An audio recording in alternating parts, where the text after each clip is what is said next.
You're with Screen Africa and we're at the Durban FilmMart. It's actually the last day today and we're lucky enough to be speaking to Durban Film Office's Toni Monty, who heads up this whole operation. Thank you so much for chatting with us this morning, Toni. Now, Toni, tell me, the FilmMart is in its 6th year. It's come quite far, you know. Can you tell us a little bit about how it's grown over the years, how it's developed? Thanks. Yeah, I mean, 6th year, it's a big year. We thought the 5th year would be the big year, but this really has been a big year for us, and it has grown tremendously. Last year we had 450 delegates attending from all over the world, and this year we had 550 delegates. A lot of those were just walk-ins that we actually didn't expect, so kind of caught us by surprise, but obviously very happy to have them here. And, you know, as far as where the delegates are coming from, you know, we're starting to see internationally, we're starting to see delegates coming in from all over the world that we didn't invite, because when we model Durban FilmMart, part of the model is obviously that every year we invite about 45, 50 international, we call them investors, financiers, broadcasters, sales agents, that come through to meet with our official projects.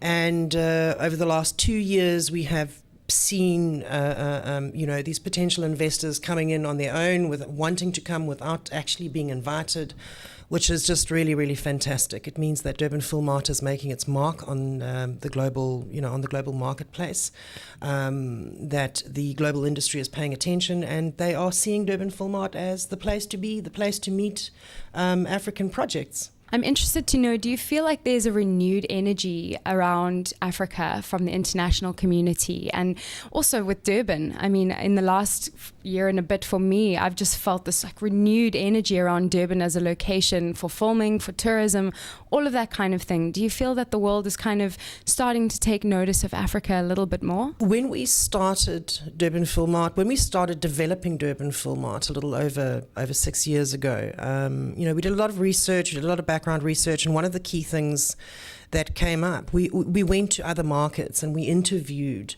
you know, potential financiers and co-producers, and we asked them, you know, how are you accessing African content, African films?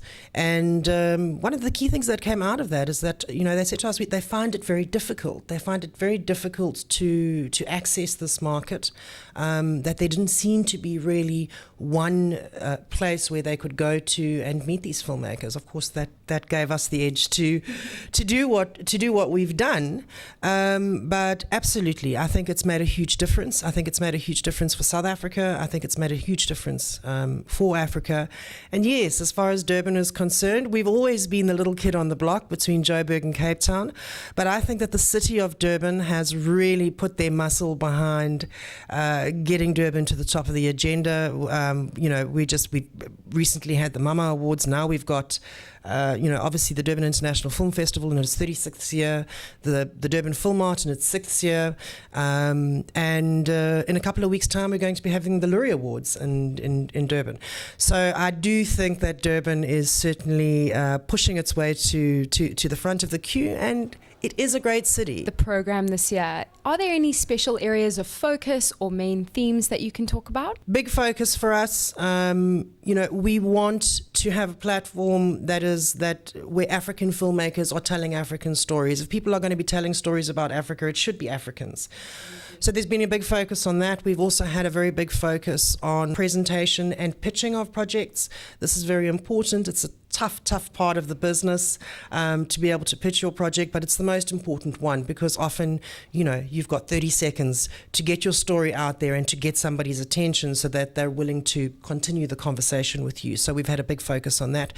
And the other area that we've been focusing on over the last couple of years is transmedia, or cross-media, looking at different platforms to present your stories, and to present different angles of your stories, and we're very excited about that space. We have Ingrid Kopp from the Tribeca Institute, who's been running our transmedia lab for the last 2 years, and we're hoping to develop that even further going into the future.